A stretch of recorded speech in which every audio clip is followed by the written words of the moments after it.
வானம் காணும் ஒளியெல்லாம் என் தேவன் தந்த காணிக்கை. மேகம் சிந்தும் துளியெல்லாம் என் தேவன் தந்த காணிக்கை. மேகம் சிந்தும் துளியெல்லாம் என் தேவன் தந்த காணிக்கை. இந்த நினைவில் எந்தன் வாழ்வை காணிக்கை தந்தேன் உன் மலர் பாதம்.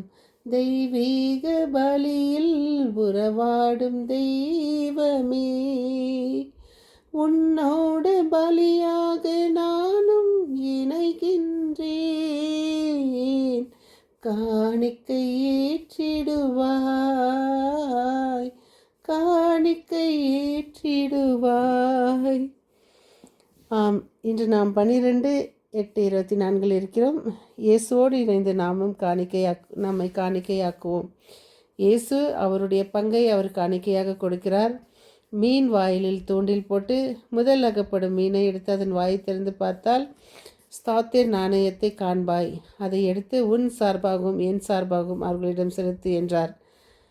மத்தேயு நற்செய்தியில் 17:22-27. மானிட மகனை கொலை செய்வார்கள், அவர் உயிருடன் எழுப்பப்படுவார் என்றார்.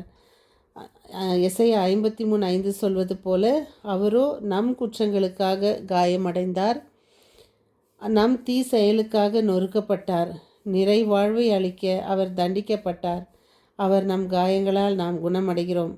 பச்சையிலையோ மூலிகையோ என்னை குணமாக்கவில்லை, ஆண்டவருடைய வார்த்தை என்னை குணமாக்கியது. நாம் இன்றைய வாசகம் எசேக்கியா நூலிலிருந்து 1:2-5-24-28. ஆண்டவரது மாட்சிமிகு சாயலின் காட்சியை நான் கண்டேன். இன்று ஆண்டவர் அதை தான் இப்போ நாம் பார்த்தோம். இன்றைய நற்செய்தியில் ஆண்டவர் நம் சாவை பற்றியும் சீடர்களிடம் முன்னறிவிக்கிறார். மக்களால் நான் மக்களுக்காகவே நான் என்று கேள்விப்பட்டது ஞாபகம் இருக்கிறதா? மக்களால் இருக்கலாம், மக்களுக்காகவே என்பது எவ்வளவு தூரம் என்பதை ஆராயக்கூடியது.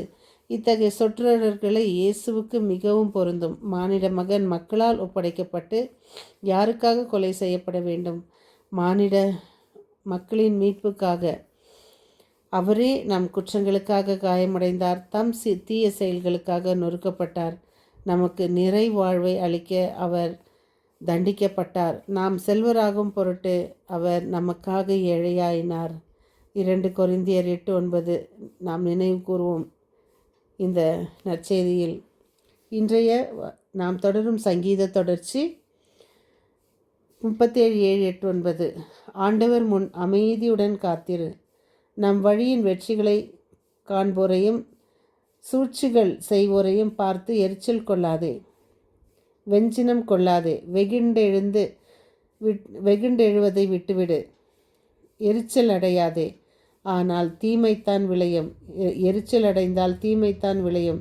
தீமை செய்வோர் வேறறுக்கப்படுவர். ஆண்டவருக்காக காத்திருப்போரை நிலத்தின் உடைமையாக்கி கொள்வர்.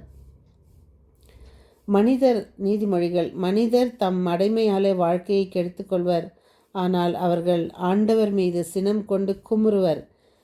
பாருங்கள், ஒவ்வொரு நாளுமா நாம் சங்கீதம் நீதிமொழிகள் நாம் வாசிக்கும் பொழுது நிறைய நம் கண்கள் திறக்கப்படுகின்றன. ஆண்டவர் முன் நாம் எப்படி இருக்க வேண்டுமாம்? அமைதியுடன் காத்திருக்கணும். தம் வழியில் வெற்றி காண்போரையும் சூழ்ச்சிகள் செய்வோரையும் பார்த்து எரிச்சல் கொள்ளாதே. நமக்கு ஒருவர் செய்யும் பொழுது நாம் அவர் மீது எப்பொழுதுமே நமக்கு அந்த எரிச்சல் உண்டு. நாம் மனித இயல்புகள், மனித பிறவிகள், மனிதர்க்குரிய நம்மிடம் உள்ள எல்லா குணங்களும் நமக்கும் இருக்கும். அதனால் நாம் அதை விட்டு நாம் நீதிமொழிக்கும் சங்கீதத்துக்கும் செவிசாய்த்து, இறைவசனத்துக்கும் செவிசாய்த்து, ஆண்டவருடைய வார்த்தைகளை மனதில் இருத்தி ஒவ்வொரு நாளும் அவர் சொல்வதை கேட்டு நம்மால் முடிந்த அளவு முயற்சி செய்வோம். தமக்கு தெரிந்த ஒருவர் அதிக ஆடம்பரமான வாழ்க்கை, போவதும் வருவதும், விபச்சார வீட்டில் அழிப்பதும், அங்கு செல்வதும் இங்கு செல்வதும், உறவினர் கள்ளி கொடுப்பதும். கடைசியில் ஒரு நாள் அவர் உட்கார்ந்து குமுறும்போது அவர் கோவப்படுகிறார். ஆண்டவர் என்னை ஏன் இப்படி வைத்தார்? ஆனால் ஆண்டவர் உனக்கு நன்மையை தான் செய்தார். நீயாதான் உன் வாழ்க்கையை அழித்து கொண்டாய். அதனால் நாம் முட்டாள்தனமான வாழ்க்கையை வாழ்ந்துவிட்டு அதான் இதை சொல்கிறது. மடைமையாலே வாழ்க்கையை கெடுத்து கொள்வர், ஆனால் அவர்கள் ஆண்டவர் மீது சினம் கொண்டு குமுறுவர். கடவுள் என்னை இப்படி வச்சிட்டாரேன். ஆனால் கடவுள் உங்களை எப்படி வைக்கவில்லை. நாம் தான் அழிவுக்கு சென்றோம். அதனால் நம்மால் முடிந்த அளவு இறை வார்த்தையை வாசிப்போம், அதன்படி வாழ முயற்சி செய்வோம்.